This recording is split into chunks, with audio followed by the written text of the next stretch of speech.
एक गांव में रोहन अपनी पत्नी सुषमा के साथ रहता था। फिर एक दिन उसे शहर में अच्छी नौकरी का ऑफर आता है। वो जल्दी से घर पहुंचकर सुषमा को इसके बारे में बताता है। अरे सुषमा, कहाँ हो तुम? जल्दी आओ मेरे पास, तुम्हारे लिए एक बहुत अच्छी खबर है। क्या हुआ जी? आज तो आप बहुत खुश लग रहे हो जी। अरे मुझे दिल्ली शहर में एक बहुत बढ़िया नौकरी मिल गई है। अब हमें इस झोपड़ी में नहीं रहना होगा। हम कल ही दिल्ली के लिए निकल जाएंगे। ये तो बहुत अच्छी खबर है जी। अब हम भी अमीरों की तरह शहर में अच्छी जिंदगी बिताएंगे।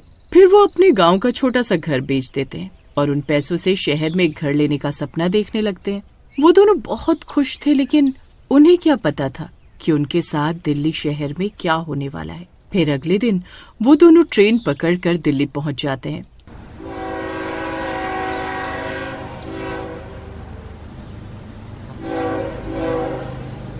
फिर थोड़ी दूर जाने पर उन्हें एक प्रॉपर्टी डीलर की दुकान दिखाई देती है।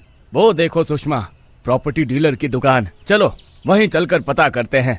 फिर वो दोनों रिक्शे से उतरकर उस दुकान के अंदर जाते हैं। वहाँ उन्हें एक प्रॉपर्टी डीलर मिलता है। हेलो सर, हम जबलपुर गांव से आए हैं। हमें एक मकान की तलाश है। हमारा बजट थोड़ा कम है। क्या 5 लाख रुपए में कोई घर मिल सकता है? अरे यार, इतने कम पैसों में इसे कौन सा मकान दिखाऊं? इतने कम पैसों में तो कुछ भी नहीं मिलेगा। क्या करूं? ग्राहक को खाली हाथ भी नहीं जाने दे सकता। एक काम करता हूं, इन्हें वो वाला घर दिखा देता हूं। ये तो बिहार से हैं, वैसे भी इन्हें क्या पता चलेगा। हाँ जी, दिल्ली में आपका स्वागत है। मेरे पास 5 लाख रुपए में एक घर है। चलो मैं आपको दिखा देता हूँ, वो आपको बहुत पसंद आएगा। फिर वो सब दुकान से बाहर निकलते हैं। वो रिक्शे वाला वहीं सवारी का इंतजार कर रहा होता है। ए रिक्शा, चलो हमें स्वरूप नगर ले चलो। फिर वो तीनों रिक्शे में बैठकर चल देते हैं। वो रास्ता बहुत सुनसान होता है। वहाँ दूर दूर तक कोई घर नहीं होता, सिर्फ बड़े बड़े पेड़ और झाड़ियाँ होती हैं। फिर कुछ देर में उन्हें वहाँ एक घर दिखाई देता है। ये देखिए सर, यही है वो घर जिसकी मैं बात कर रहा था। देखो आसपास कितनी हरियाली है और कितनी शांति है यहाँ। अरे ये बेचारे किस फ्रॉड डीलर के चक्कर में फंस गए। इस इलाके में तो कोई दिन में भी आने की हिम्मत नहीं करता है, और ये डीलर इन्हें यहाँ घर बेचने के चक्कर में है। हे भगवान, आप ही इन लोगों की मदद करना अब। फिर डीलर उन दोनों को घर के अंदर ले जाता है। वो घर काफी पुराना होता है और सुषमा को बिल्कुल भी पसंद नहीं आता। रोहन, मुझे तो ये घर पसंद नहीं है। यहाँ एक अजीब सा डर का माहौल है। हमें कहीं और घर की तलाश करनी चाहिए। अरे मैडम, दिल्ली शहर में 5 लाख रुपए में इससे अच्छा मकान आपको कहीं और नहीं मिल पाएगा। इतने पैसों में तो यही मिल पाएगा। हाँ, ये सही कह रहे हैं सुषमा। अरे अभी इसी घर को खरीद लेते हैं, फिर जब हमारे पास और पैसे आएंगे तो कहीं और घर खरीद लेंगे। फिर डीलर उन्हें वो घर बेच देता है और वहाँ से चला जाता है। फिर रात होने पर मैं आज बहुत खुश हूँ। आखिरकार दिल्ली शहर में खुद के घर का सपना भी आज पूरा हो ही गया। अजी बाहर तो देखो कितना अच्छा मौसम हो रहा है। वो खिड़की खोल दो ना, वहाँ से ठंडी ठंडी हवा आएगी। हाँ जरूर, मैं अभी खोल देता हूँ। फिर रोहन खिड़की खोलने जाता है। वो खिड़की के पास पहुँचता है तो देखता है कि उस खिड़की के हैंडल पर लाल रंग का धागा बंधा हुआ होता है, जिसमें हनुमान जी का लॉकेट बंधा हुआ होता है। किसी ने पूजा करके उस धागे को बांधा हुआ होता है।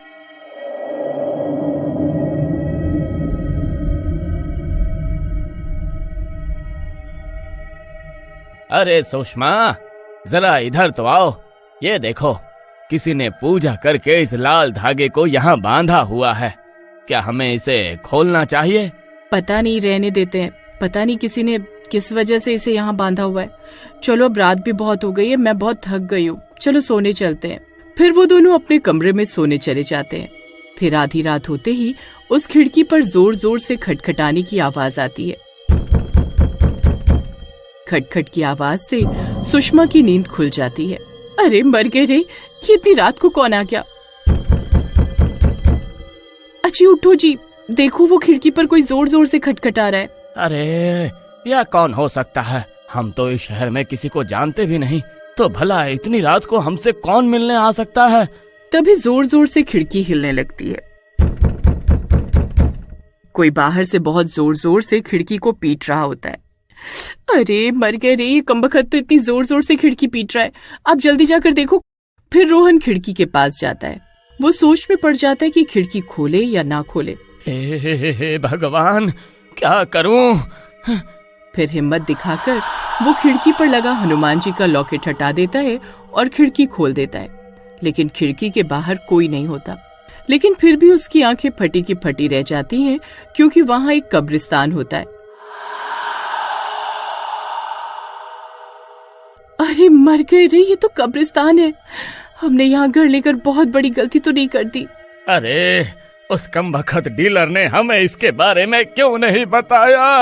अजी तभी तो उस डीलर ने हमें ये घर इतने सस्ते दामों में दे दिया। अजी जल्दी से खिड़की बंद करो और चलो यहाँ से। फिर रोहन खिड़की दोबारा से बंद कर देता है और दोनों डरते डरते सोने चले जाते हैं। लेकिन डर के मारे उन्हें नींद नहीं आती है। फिर कुछ देर बाद फिर से कोई खिड़की खटखटाने लगता है। अरे मर गए रे। अजी देखो फिर से कोई खिड़की खटखटा रहा है, अब क्या करें? फिर वो दोनों डरते डरते खिड़की के पास जाते हैं। अरे नास मिटे, कौन है तू? क्यों हमारी जिंदगी बर्बाद करने पर तुला हुआ है तू? हमने तो अपनी जिंदगी की सारी जमा पूंजी इस घर को खरीदने में लगा दी। भाग जाए यहाँ से। मुझे इसे सबक सिखाना ही होगा। मैं अभी इसे सबक सिखाता हूँ। फिर रोहन पास में पड़ा एक डंडा उठाता है और खिड़की खोलता है। खिड़की खोलते ही उनकी आंखें फटी की फटी रह जाती हैं। खिड़की के बाहर एक भूत खड़ा होता है।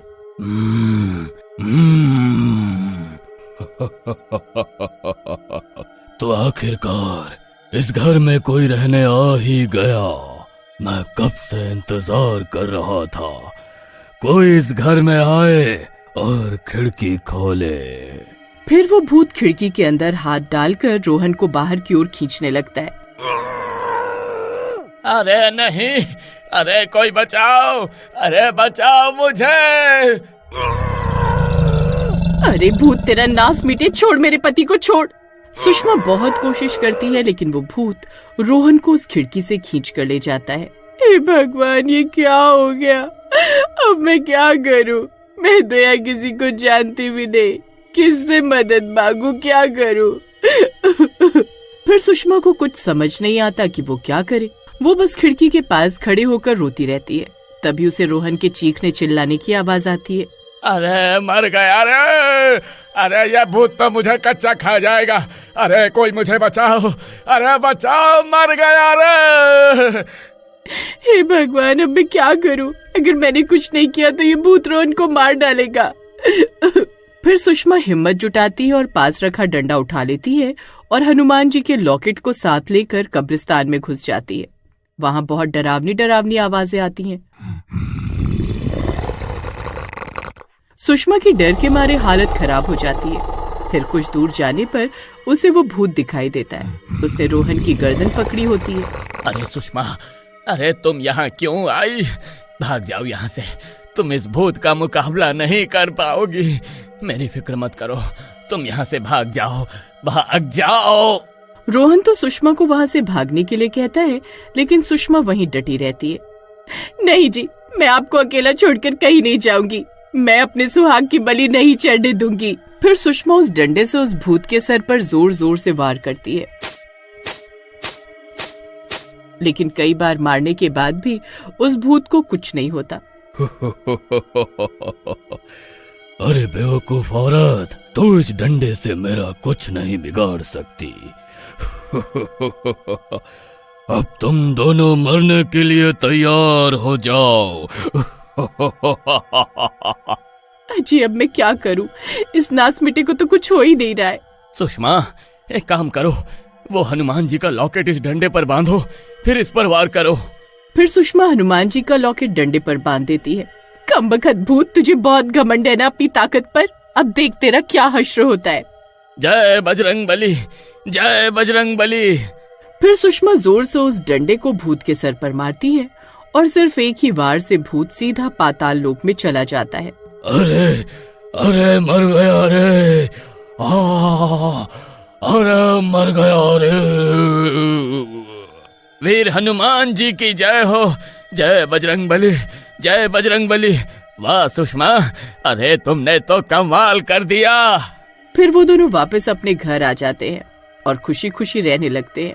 और उस दिन के बाद से उन्हें उस खिड़की को बंद करने की भी जरूरत नहीं पड़ती है।